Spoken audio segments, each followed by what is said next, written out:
And good evening, and thank you so much for being with us here tonight. I'm Chauncy Glover. Welcome to Say Her Name, a special town hall highlighting the epidemic of fatal violence against Black transgender women and transgender women of color. I did a special report last November on this shortly after Tracy Williams was killed here in Houston, and found that here in the past 5 years, more transgender people have been killed here in Texas than in any other state. But it's happening all across the country more and more. So tonight, we're taking an in-depth look as to what's fueling this violence, and have a great panel joining with me tonight, and this is going to be good. And at this time, I want to introduce my panel. We're going to start with Dominique Jackson, a lecturer on FX Network's Pose, also Angelica Ross, Candy on FX Network's Pose, and Haley Sahar, she plays Lulu on Pose on Fox. We also have Aaliyah Chino. She's the founder and executive of Floss. Reverend Troy Treesh, senior pastor of Resurrection Metropolitan Community Church.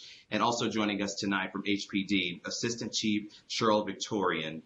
Thank you all so much for being here with us tonight. All right, so I was talking to the ladies of Pose earlier, and telling them that I had a chance here in the past week and a half to binge watch the entire show. And towards the end of this last season, lecturer Dominique, you said something, a quote that stuck with me, and this is where I want to start tonight. You said, quote, "They don't kill us because they hate us. They kill us because they hate what it means to love us." So I want to open up with this question, and we'll start with you, Dominique. What do you think is spurring the violence against transgender women? Well, hello to all. Thanks for having me. This violence comes from not only a lack of education, but a lack of self-love. People are not understanding that our lives matter. They're not understanding that they have to educate and provide space and environment where young men, especially young men of color, can understand that the existence of the trans community is here to stay, and we are also a part of the Black community. Got you. All right. Angelica? I'm just going to say white supremacy. Just to keep it short and simple. But just to say, the reason why I say that and to break it and to connect it all together is because what's happening is Black men have had their masculinity under attack by white supremacy since we got here. And there have been so many ways that we have been trying to get free and trying to access, privileges and a better life and what have you. And so, I see so many Black men who are basically puffing up their chests and sort of defending their masculinity to the cis Black women in our community, to folks outside of our community, to prove that they are still men, because society says if you're interested in trans women, you're not a man, you're not a straight man. And that's a misconception that we need to sort of start to break down. It is that reason. It is that very reason. It is the reason why some cis Black women as well participate in sort of grooming their men to be toxic in ways to prove to them that you're a real man, so you want to be with a real woman. And they also have to sort of come to terms with ways in which they participate in creating this very violent and toxic environment. All right, thanks. Haley, what do you think is spurring this violence? Hi, everyone. I'm going to agree with my cast members, Angelica and Dominique, and I'm going to add something very simple to that. I think that the depiction of people of trans experience throughout history via their media has always been an easy target. We've always been depicted as inhumane or something that you are not obligated to respect. So I think that first we need to address the fact that we are not seen as human beings. Therefore, we're not seen as something that actually matters, and also including what my cast member said. Got you. And we had viewers to send us questions here on this topic and be able to ask what they were thinking. We have one question from Christian. He's from Montrose. He asks and says, "Unfortunately, sex work is common due to the lack of employment opportunities for trans women of color. How can members of the LGBTQ plus community help trans women get out of these situations as colleagues and also in employers? And Dominique, I want to go back to you and start with you on this question because so many people think that that some of the lives that some of the trans women lead or have lived may be in result as to this violence or what's spurring the violence. So I want to go back to Dominique to answer this question from Christian. Well, first I have to say that, wow, I really can't take this one. I'm sorry. Gotcha. And we'll go to Angelica. I can totally take this one. Yes. And yeah, that's a doozy of a question because it's so layered. It's layered by the fact that, we may not need to get these women out of the situation because it's less about, being heroes and saving trans women and more about empowering them in their situations and giving them more autonomy and decision making over their lives. There is a method that we now know about called harm reduction, and it's usually used when we're talking about drug use. Where, say, for instance, organizations like HIPS in Washington, D.C., they work with trans women and sex workers, and they also do like a needle exchange program, which for some people seems very controversial. But what it's doing is reducing the harm so that the folks who are using drugs don't get HIV. As trans tech and me developing sort of a tech blueprint for folks, the way we see it is we see tech as a harm reduction strategy so that girls who are on the streets, it's not necessarily that they need to get out of that work, but at least they need to be more empowered in it and be safe. So if we can get them off the streets and behind a computer screen where they're just maybe chatting with folks, then that's a lot more safe than being on the streets.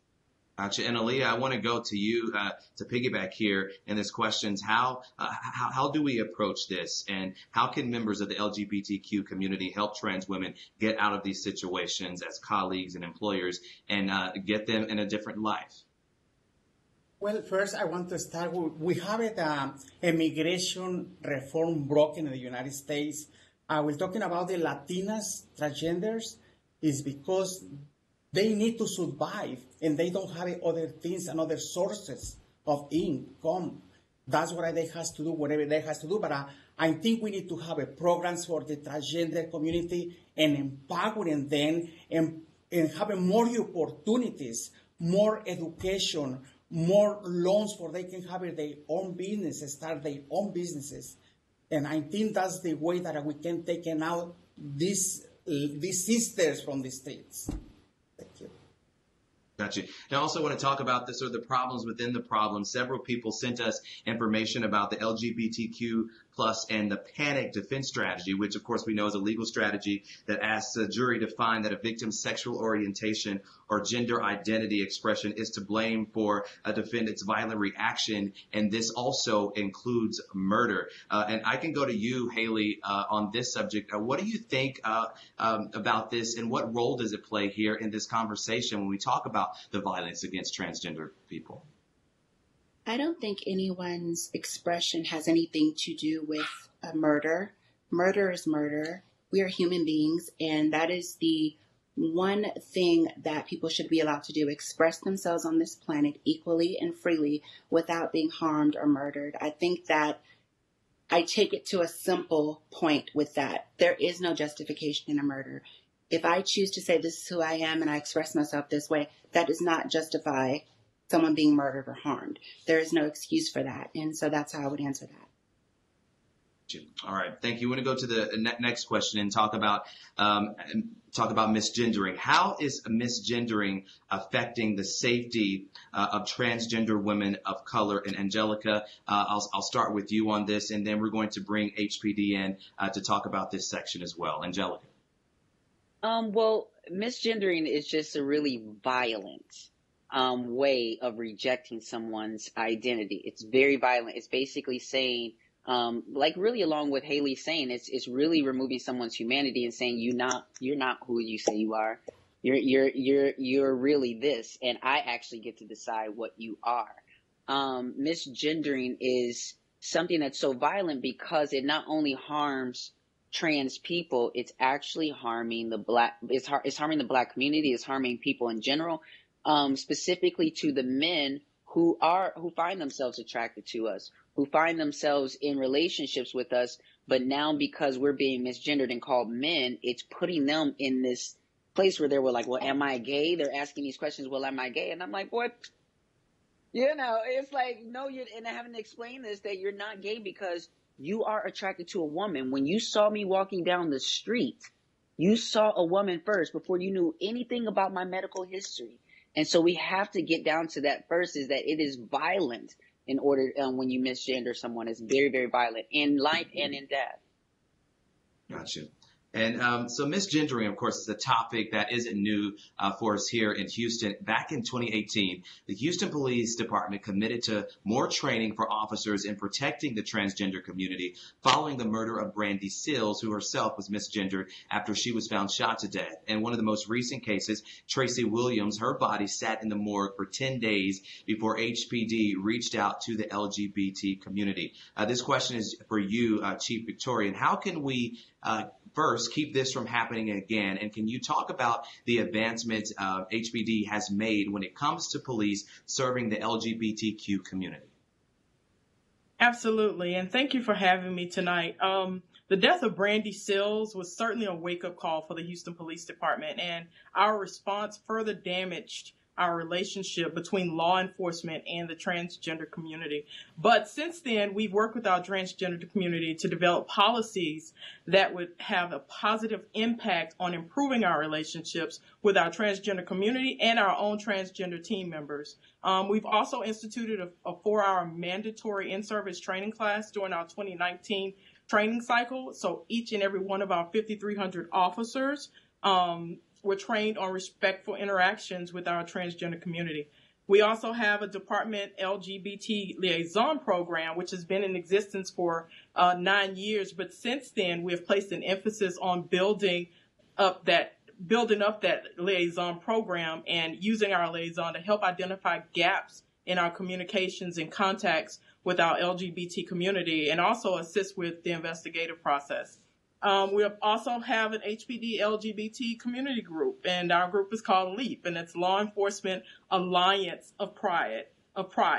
And they're our voice to our LGBT community, and they assist our officers with addressing employee issues. And finally, we have our Cadet Multicultural Bus Tour, which is one of the highlights of our police cadets' career. The Multicultural Bus Tour introduces our cadets to the various communities in the city of Houston, including our LGBT community. And I just like to take this opportunity, if I can, Chauncy. As everyone knows, Brandy Sills' murder hadn't been solved. So I'd like to take this opportunity to encourage anyone who is listening that may have information related to her tragic death back in December of 2017 and can bring closure to her family and our community, to please call Crime Stoppers of Houston at 713-222-8477 or 713-227-TIPS. Got you. Thank you, Chief Victorian. I got to press you here on this a bit, because we talk about the programs that have been put in place since 2018. Tracy Williams, her murder was just last year in 2019. That 10 days being left there in the morgue. Do we know what happened with the breakdown? Are you all doing something and are taking a look at some of your programs so we can make sure that doesn't happen again? Yes, my understanding of that 10-day that 10-day block before we were able to positively identify Tracy was that we hadn't received information from the morgue. So yes, we're doing our best each and every day to improve our policies and our contacts to make sure that we're identifying all victims of crime. Got you. And also, Chief, so many people look at this issue of misgendering and our police departments, and they feel, well, more than likely these murder numbers are higher because of this misgendering. Do you agree with that, or do you see how the numbers can be higher due to the misgendering on behalf of the police department? You know, and it's an education opportunity for us, but I can't say that it has not happened. But we are, again, trying to take steps to make sure that we are accurately identifying each and every one of our victims of crime. And particularly, that's why our liaison works so closely with our LGBTQ community, so that we can have that cooperation and be able to identify victims, in question if we have those types of issues. Got you. Now, I want to go back to the ladies. Is there room for growth in the relationship between law enforcement and transgender women? What would you all like to see from police? And Angelica, I'll start with you. Well, I would like to see the police department defunded, to be honest. I would love to see, because here's the thing, as a Black trans woman, I have nothing but trauma when it comes to my relationship with police, and I have barely escaped the interrogation and sort of violent gaze just walking across the street in Los Angeles, and being called over to the car by a cop as if, and there's so much going on, because we want to talk about education, but we have to point out the fact that there's so much knowledge that's already there, because many of the cops are the girls' clients. And so they already know they exist. They know where to find them, just like you've seen in like any movies or Hustlers or whatever. The cops know about the prostitutes. They know about all of the things. So, when you tell our community or talk to us about training and all these things, we're just like, my goodness. And when I just heard about a program you have for like 9 years or what have you, I'm just like, I'm like, wow, just in the sense, that's also great, but also the fact that this is happening when there are programs in place, it reduces my faith in the system. I honestly believe that, again, the cops most of the time are responding in inadequate ways, in inappropriate ways. And I think that they're not equipped to respond to mental health challenges, to community needs. And that's why we needed to fund the police and give those funds to folks who do know how to respond to those communities' needs. Gotcha. Haley, I'll go to you to respond for this question.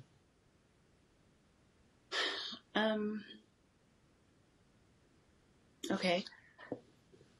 I will say this, and this is a very touchy topic for me. I will say I think that there is room for growth, but I think that both parties have to be willing to grow. I know that my trans brothers and sisters have nothing but trauma in the things that we've been through. So on our end, of course, none of us want to be killed or harmed. We all want to have equal rights. But on the other end, the other party has to be willing to grow as well. I myself have never publicly said this, but this is the time, and I'm going to say it. There was a point in my life when I was underage. I transitioned as a teenager, medically and socially. And there was a time in my life where I was sexually molested by a police officer. And to have this conversation and ask if there's room to grow, of course there's room for us to grow. We just want to be loved and accepted. But the other people, the other party has to be on the same accord, and they're not. And so I'm always going to look at the brighter side and say, yes, we have room to grow and come together. But if you're not on the same accord with me, it's not going to happen. No matter what you say publicly, your actions show differently. So I think that that's more of the question. Haley, sorry you went through that, and thank you for sharing that with us. And Dominique, I want to go to you. What's been your experience with police, and what would you like to see from police when it comes to programs and policing the LGBTQ plus community? Well, first off, I actually support both of my sisters, and for your stories, thank you both, Angelica and Haley. And yes, the police for a very long time, especially in my life, were not people that I looked to for help. Because in instances of looking to them for help, you were shamed, you were misgendered, or they would come to your aid. And in my instance, they came to my aid. And when they saw my ID at the time and realized that, I was living in my truth, but the way they saw it was not that way, they dismissed the case, and the violence that I was going through continued. So therefore, I did not feel protected whatsoever. However, I do believe that this is a thing of people feeling that they can abuse their power.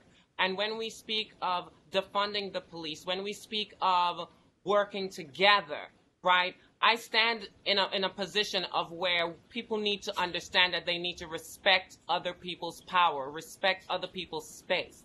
Understand that when you are serving the community, you have to serve the community and not just your own beliefs, not just the things that you factor in that make you think that other people are human, but understanding that you are serving communities that vary from the beliefs that were embedded in you.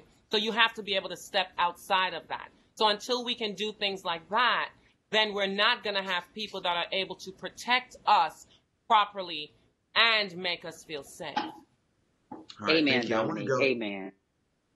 And I want to go to, speaking of amen, Angelica, I want to go to Reverend Troy Tresh. He's a senior pastor of Resurrection Metropolitan Community Church. And I want you to talk about the importance of this relationship with police and how do we mend it, Reverend? Mending the relationship with the police. For several months, I was on the LGBTQ team with the police department, making sure that action was safe, making sure that the policies in place, even in jail, were safe for people who needed medication. And so we keep in relationship, we keep engaging, we keep talking, we keep holding up the horrors and ask for better treatment. Our training and what we're doing right now isn't working. It isn't working. All the outcomes are all too apparent, and we have to start from scratch in many ways, restructure and find ways for it to do what we need it to do. Police are not mental health workers. They're not pastors. And so how do we take that burden off of them and put onto them the true part of policing that we need them to do?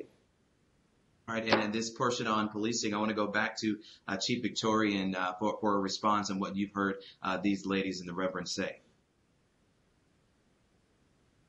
Thank you, Chauncy. It hurts me to the core to know that my brothers and sisters in law enforcement and wearing this uniform are not representative of what our core mission is, to serve and protect.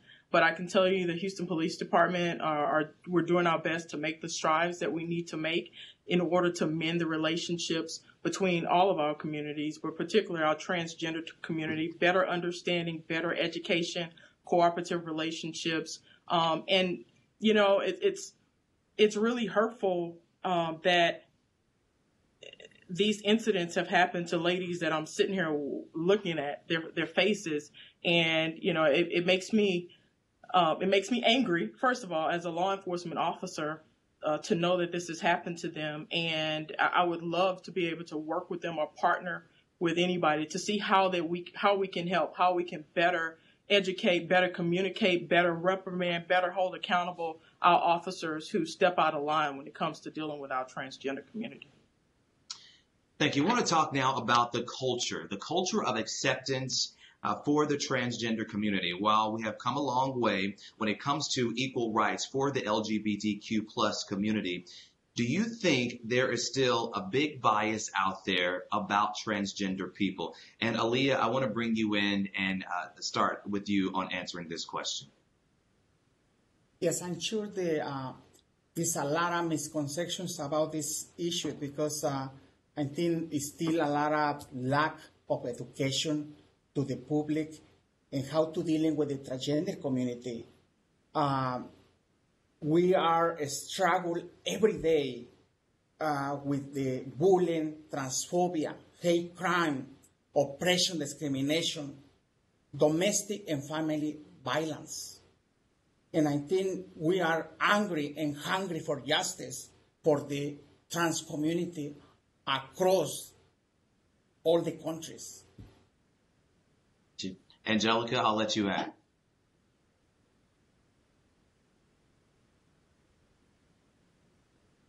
I'm sorry, can you rephrase the question? I was just listening to my sister here. Sure, no. I'd say, do you think right now that there's still a big bias out there about transgender people? And what's the biggest one? There's definitely a bias. You know, the biggest one is that we're like sexual deviants, or that we are deceivers. One of the things is that trans people are are the most authentic people you will ever meet, because they are fighting tooth and nail to bring to show you something, even in the face of your violence and your rejection. And so when a trans person is able to self-determine who they are, it basically is that resilience or that rebellion against this environment determining who we are. So there is a huge bias, and I don't think that, we say education, but the reality is that education is out there. So many people are out there educating you on that, and so many people just don't want to be. They want to stand in their bias, and we have to make it socially unacceptable to be biased against trans people. Angelica, I'm going to piggyback off something you said there, because when we talk about the violence spurring and the murders, some people feel like that there is dishonesty there, that maybe these trans women aren't being honest about their situation. And even just here tonight, someone tweeted me about this and said, hey, they need to start telling, people that, about their true situation. But they're making that narrative up. They're Right. they're making that narrative up, and let me tell you, it's like they should write for SGI, CBU, or whatever the cop dramas are, because they're just literally making that. How do you know that they haven't told them that? And the reason why I say this is here: sex workers alone know that there is a premium on being trans, so there is no need for them to lie about them being trans, because they get more money for being trans on the websites, on everything across the board. Secondly, these men all know who they are. What happens is that when there are other people who, again, are rejecting that trans women are women, and then they see this man with that, all of a sudden he's now got to puff up his chest and show you that I am a real man, and oh my God, that's so let me beat this or kill this, or get rid of the evidence so that no one ever knows that we were associated. But trust and believe, number one, girls are telling the truth. They are disclosing with their partners. Secondly, even if they weren't, disclosure is mine to decide when, where, and with whom to disclose. Many times men feel like they own women as property, that they do so much, stick their tongue down your throat basically before even asking you a question, giving me a chance to disclose, to even find out if you are safe enough for me to disclose this information. So what we need to do is worry about creating an environment where it's safe for trans people to disclose who they are. Because I tell you one thing, there are many times, as someone who experiences cis-assuming privilege, what that means is that people assume that I am not trans and I'm cis when I'm walking through spaces. I have only now gotten to be so bold that I can claim my transness everywhere I go. But the fact that I was cis-assuming, I'm not disclosing that in this environment while I'm going into this hood to go get my juice and my gas from the corner store. I'm going to go in, hey, babe, how you doing? Go back to over here. I'm not disclosing that because it's not safe here. So that's what we have to get around, is creating a world that is safe for trans people to disclose and to live. Haley Sahar, I want you to get in on this. What do you think about are the biggest biases out there when it comes to transgender people and things that you have faced? So one of the things that I like to do, as I stated earlier, is I like to bring it to a very simplistic form. I think that it goes back to the depictions that we've seen through media, through conversation, where people don't feel that they have to respect anyone that is of trans experience. I completely 100% agree with my sister Angelica and my other sisters as well. Until we get to a space where we are able to see that you are a human being, just like I am. Just like when you were a little child, you had a coloring book that you played with. Well, I did too. I bleed the same way you do. I have the same dreams that you do. I want to be loved just like you. Until we are able to connect these simple dots of being a human being, I don't think that we'll get any further. That first has to be addressed. And I think that the more that the images or misconceptions are perpetuated through media, through conversation, as the butt of the joke, as the, oh, that's a man, or oh, that's a woman, in the misgendering, we are going to continuously see people as something other than a human being. And I think that the most simplest thing to do is to ask yourself, how are you showing up in spaces? when it comes to this subject matter? Are you an ally or are you a hindrance on what's already being perpetuated? And other than that, I agree with everything my sisters said. And you talked about the depiction on TV and having this conversation. I want to go back to your show. Set in the 1980s, Pose on FX places a big spotlight on the legends, the icons, and the ferocious house mothers of New York's underground ball culture. The drama also sheds light on discrimination and violence against the LGBT community, a lot of the stuff that we've been talking about tonight, especially the violence against transgender women of color. Pose made a television history for featuring the largest transgender cast ever for a scripted series. So, and I want to start with you, Angelica. Do you think your role on Pose has given you an opportunity to spark that change in real life and in today's society when it comes to the depiction and the acceptance of transgender people? The role of Candy absolutely was a part, I absolutely believe, a part of my spiritual purpose. I believe that I actually spoke with one of my Buddhist friends before I even got the role, and she told me that I'm going to have this purpose with this show. My DMs are filled with people talking about how they've reconnected with their family, how they've healed with their mothers, how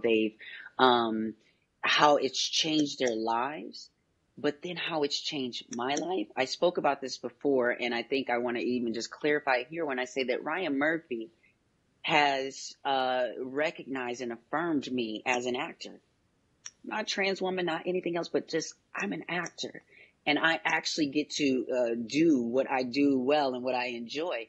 But what is also interesting is that the Emmys, the SAG Awards, the Golden Globes, I mean, all of the Peabody Awards, all of these amazing entities have been recognizing the great work of this show, the groundbreaking images, except for the Black community and the Black media. The BET Awards, the NAACP Image Awards. And so what's been really interesting is Ryan Murphy has put me into a place where now I'm in the room with all of the celebrities, but that includes Black celebrity spaces that they would not have actually invited me to previously. But now I got a ticket into the room, and I'm actually pushing and pushing and pushing on the conversation and finding where our allies are. And I'm finding more allies in cis Black women in Hollywood, more and more that time goes on. And Angelica, you brought that up about, the Black community. Do you think there's still that stigma there when it comes to the Black community and when it comes to being gay or being LGBTQ and also being transgender? Do you think more needs to happen in the Black community? Because in doing this, I did so much research about a lot of, even in the show, about a lot of young Black teenagers who are shunned away from their families or kicked out of their homes. Is that where you're speaking to? That is partially what I'm speaking to, but it's also speaking to the fact that if you even look at like BET networks, a lot of times it is centered in a Christian sort of ideology. Sunday's best and all the things that come along with that. And so that is really where a lot of the problem, I still go back to white supremacy. Because I know that when my father sat me down as a young Black boy, he told me that I already had a couple strikes against me in this world for being Black and for being a Black male, and that I had to work 3 times, 4 times as hard as someone white in order to get ahead in this world. When I came out as gay, and then when I came out as trans, it was like wham, wham. And they were like, wait a minute. Why would you, because they're thinking that this is a lifestyle choice, why would you choose to add one more layer of oppression? Right. I know. That's a question. Why would I choose that? It's because I didn't. This is not a choice. This is who I am. And what they're really worried about is I'm worried that you're already Black in this world. There's already a target on your back. You're making it now twice as a reality that you are going to be a statistic. So what's coming from Black families is more fear. But what I've learned, again, from people like Marianne Williamson, who talks about, A Course in Miracles, and a miracle being the transition from fear to love. That's what has to happen in Black families, is that we are put in a state, we're all put in a state of fear. In perpetual fear, throughout our entire existence. We, as Black communities and families, need a huge shift from fear to love so that we're loving all of our Blackness, however it shows up. I want to go to the Reverend. She talked about Christianity and talked about the church. Reverend, what do you think the church's role is here in this conversation when it comes to the LGBTQ community? The church has a large role to confess the harm that they've done, for one thing, and to look back at the core of the Gospels and the first early church movement, which included everyone. They kept breaking down barriers, break down another barrier. Samaritans are included. The Ethiopian eunuch is included. Then the Gentiles. So our history that is in the Scripture is one of dropping all of these codes that people thought kept you pure, and instead talking about relationships, knowing people, and because you know people, undoing all of the bad laws, undoing all of the bad codes that keep people apart. And so I believe that the church can have a big part to play in this. When we say the main rule is love God and love neighbor, and now in Pride Month we say love wins. If we can get the church back to loving God and loving neighbor, then love will win, and this will be healed. It will be a miracle. I want to talk to Dominique about your role on Pose and the opportunity it's given you to spark real change when it comes to the transgender community and the issues that you all face. Well, my role on Pose, for one, is a role that, for me, as a trans woman, I'm also layered. I'm not only just a trans woman, I'm a Black trans woman. I'm also a Black trans woman of Caribbean descent, grew up in the Caribbean.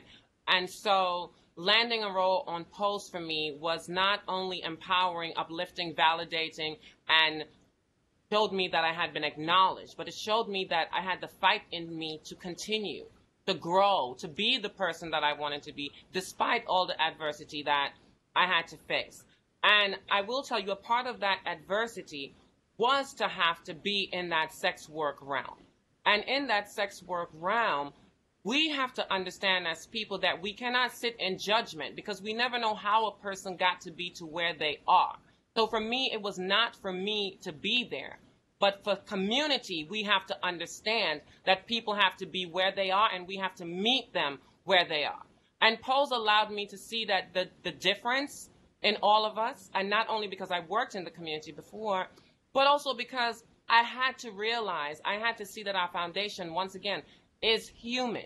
We have to look for the human in people. So when approaching people or when speaking to people now, you don't come from a place of power. You come from a place of upliftment and enlightenment. So my role in Pose has given me the ability to say to my sisters, yes, it's okay to be you. Yes, it's okay to have gone through these trials and these tribulations and still succeed. Yes, it's okay to have hope. Okay? And that's where I'm at with that. Dominique, thank you so much. Of course, we've been seeing all the protests happening across the country, really across the world when it comes to George Floyd and Rayshard Brooks and Ahmaud Arbery and the situations. And, of course, that list continues to grow. And we want to talk about how does the Black Trans Lives Matter fit into the dialogue of the Black Lives Matter movement, in which we have seen once again take to the forefront here recently. And Haley Sahar, we'll start with you. Yes, so going back to something my sister Angelica said, oftentimes a lot of the murders that are happening are due to a lot of times Black men. And so when we say Black Lives Matters and you don't include all Black lives, I believe that that is what it is to say trans Black Lives Matters as well. We can't say that we are all for a movement of all Black lives and then kill our own community. And so this is just a way to reaffirm that we are Black. We are here. We've been here since the beginning of time, and we matter as well. We are all Black. And if we are fighting for equality and love, that's exactly what we need to be doing. There's no simpler way to say that. And so that's what it means to say trans Black Lives Matter. It is an inclusion to a group and a demographic of people who are also the oppressors, oppressing the oppressors. Angelica? And if I may just piggyback Sure. on that for a second, because what my sister Haley said was so powerful. And I just want to express something that I want y'all to understand. While we as trans people, as Black trans people, were rallying for George Floyd, for the fact that people were taking to the streets, making donations.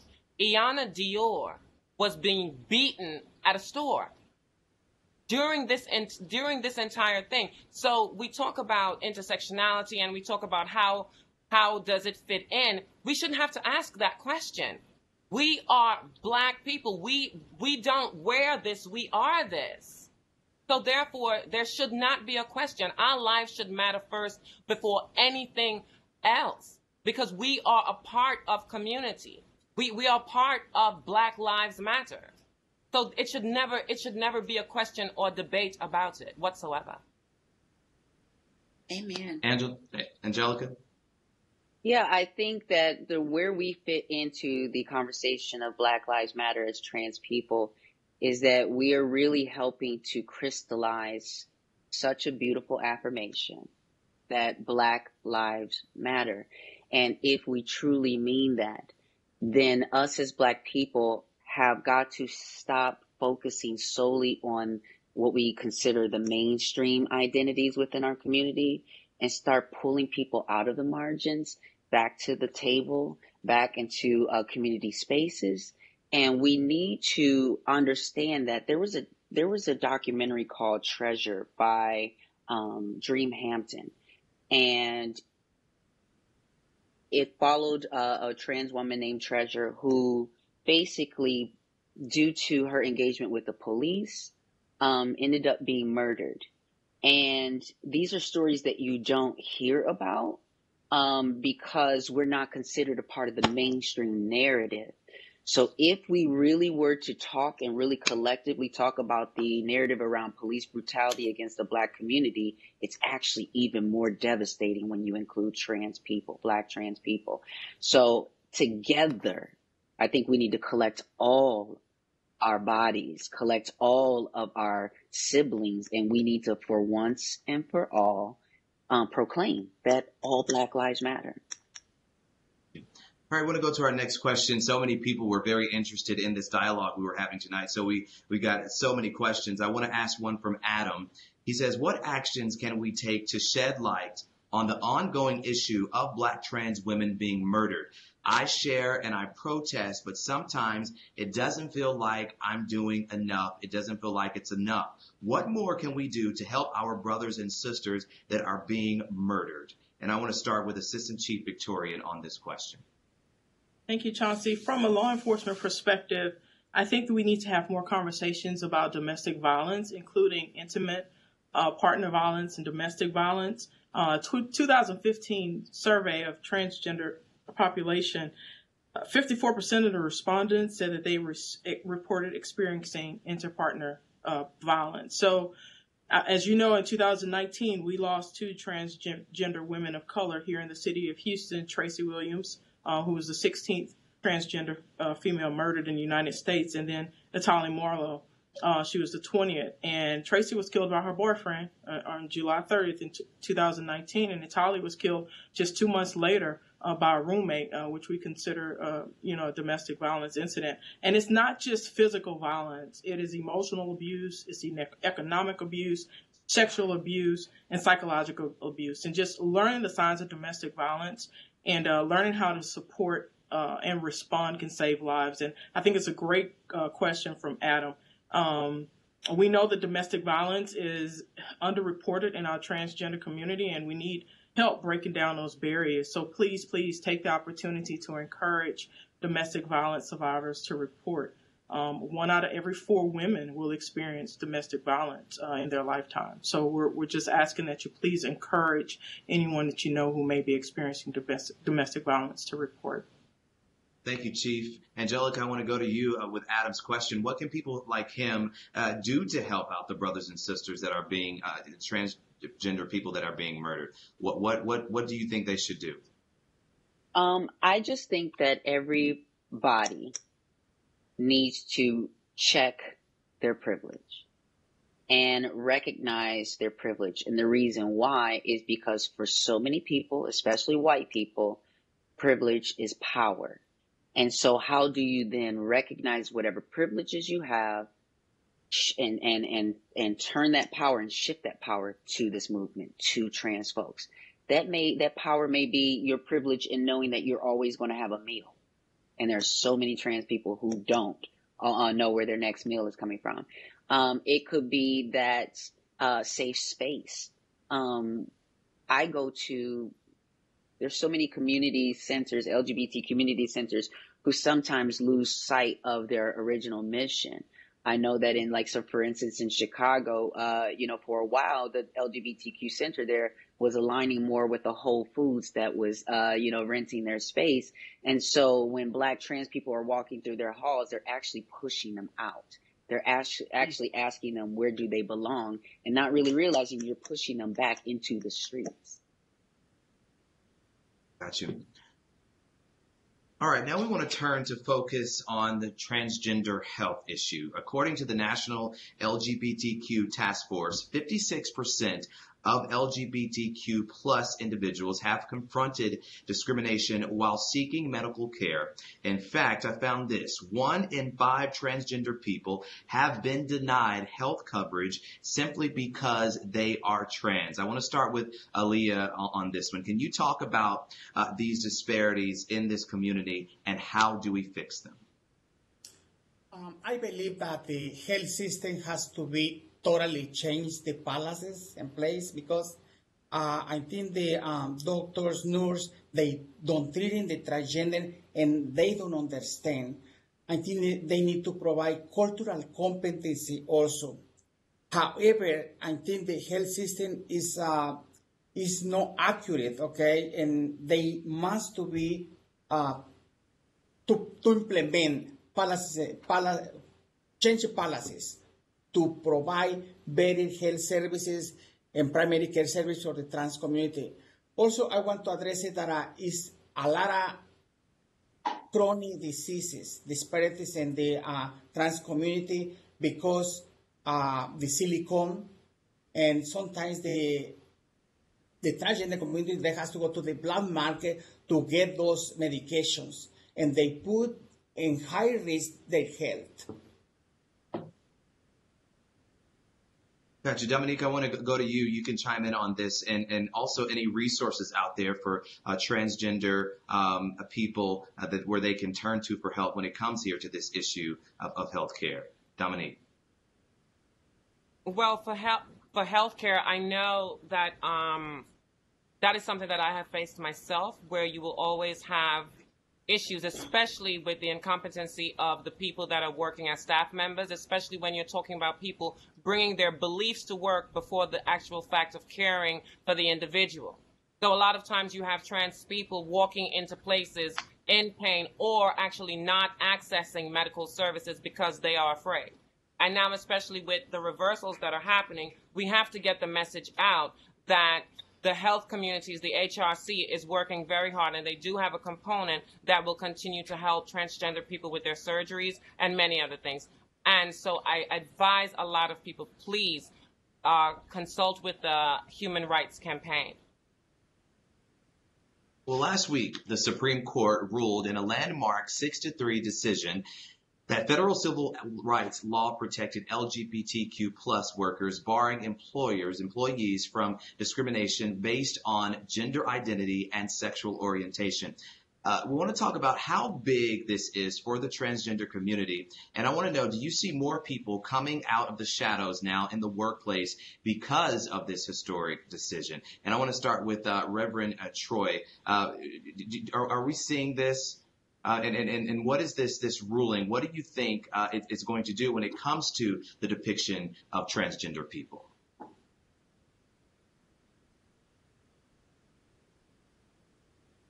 Is the Reverend on? It is historic. I would say it's as big as Pose is for people to see something so large say that their employment matters. So that is huge. But people have to be careful with where they are employed.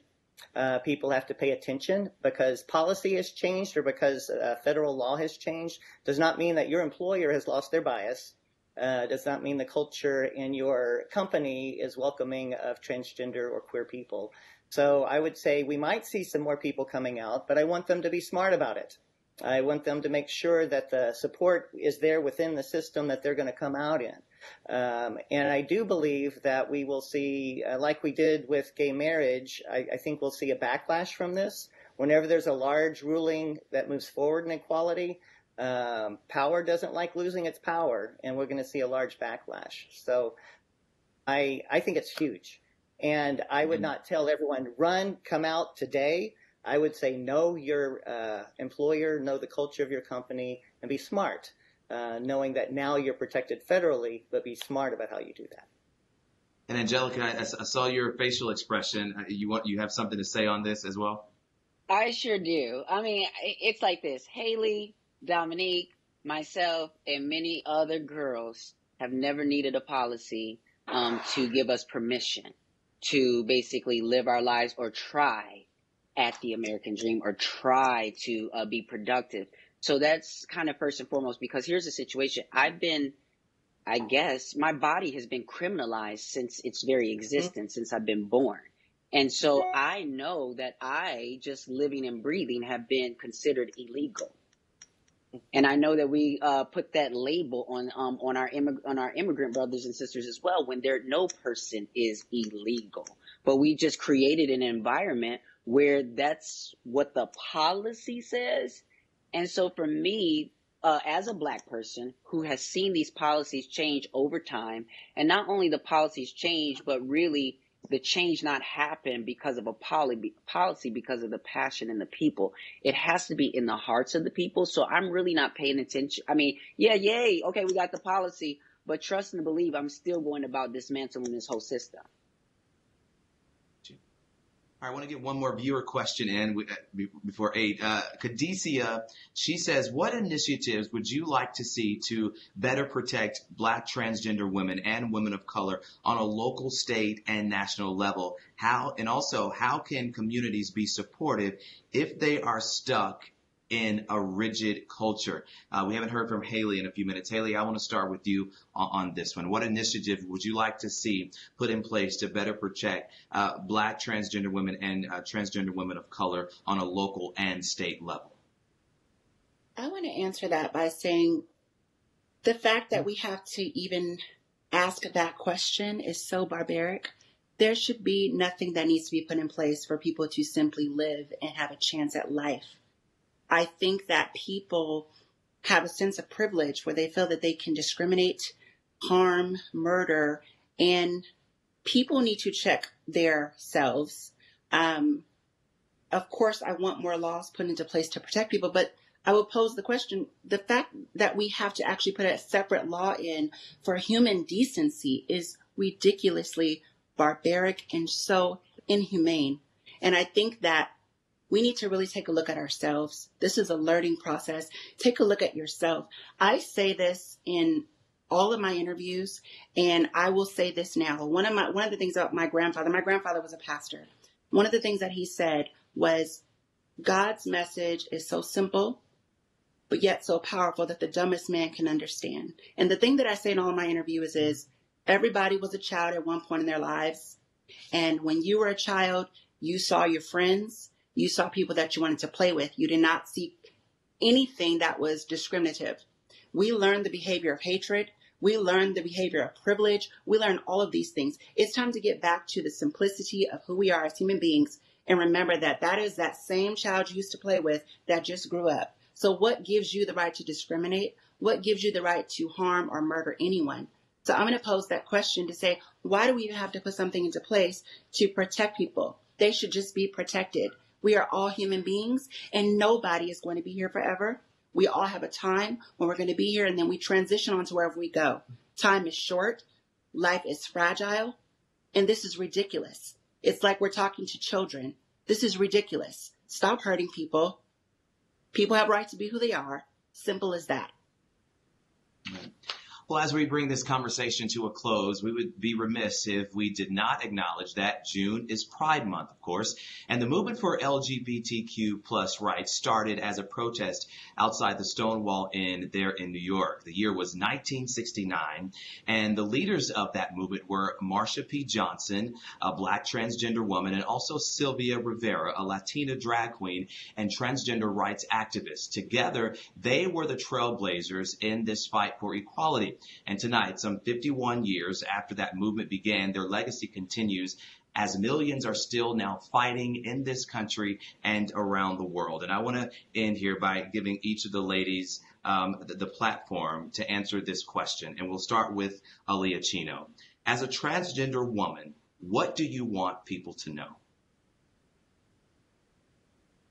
I want that we all are human beings, and that I think that we all need to be recognized that we are a human being, the humanity. We are brothers and sisters, and we all must treat it with dignity and respect.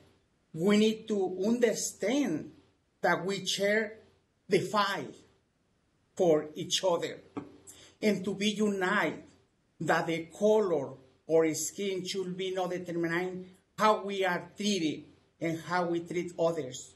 We all are important, and the more important is our heart. Haley, what do you want people to know? I want people to know that we are human beings, and at the end of the day, when life has come and gone, the only things that are going to matter are not the things that are tangible in this world. The only things that are going to matter are how you treated people and the love that you've displayed. I want people to know that we all come from love, because children are innocent, and we were all children at one point. So I want people to know that I am love and you are love, and we can get to this, we can get through this together as existing on planet Earth. And it's just simple. I'm a human being, and so are my brothers and sisters. Dominique, what's your message to people out there? My message to people is that exactly what Aaliyah said and exactly what Haley said, but I'm just going to put this on top of it. You have to look within yourself to understand why it is that you find it impossible to allow someone else to live in their truth. What is it about yourself that causes you to want to harm someone because you can't be who you are? And for law enforcement officers, the same question goes. Thank you. Thank you. And Angelica? Yeah, just that trans rights are human rights. And when we are fighting for the autonomy for our bodies, so that we have the power and decision making over that, that is so also that women, as we're still fighting for women to have the decision making power over their own bodies, this is about freeing all of us. Trans rights are human rights. All right, thank you. And thank you, ladies, so much. Thank all of our panelists as well as you, Reverend. Thank you so much for being with us tonight. I'm hoping that this conversation, this dialogue will open up and some more conversations and also spark some change, and we start to see some real initiatives and real change. And our ladies opposed, I hope you guys will give me a 10 tonight for the town hall. You got tens, brother. You got tens. Thank you. There we go. Put it on record. They gave me 10s. All right. Thank you all so much for being here with me tonight. And thank you all for joining us by ABC13.com or wherever you watch this town hall. Thank you so much, friends. Have a great night.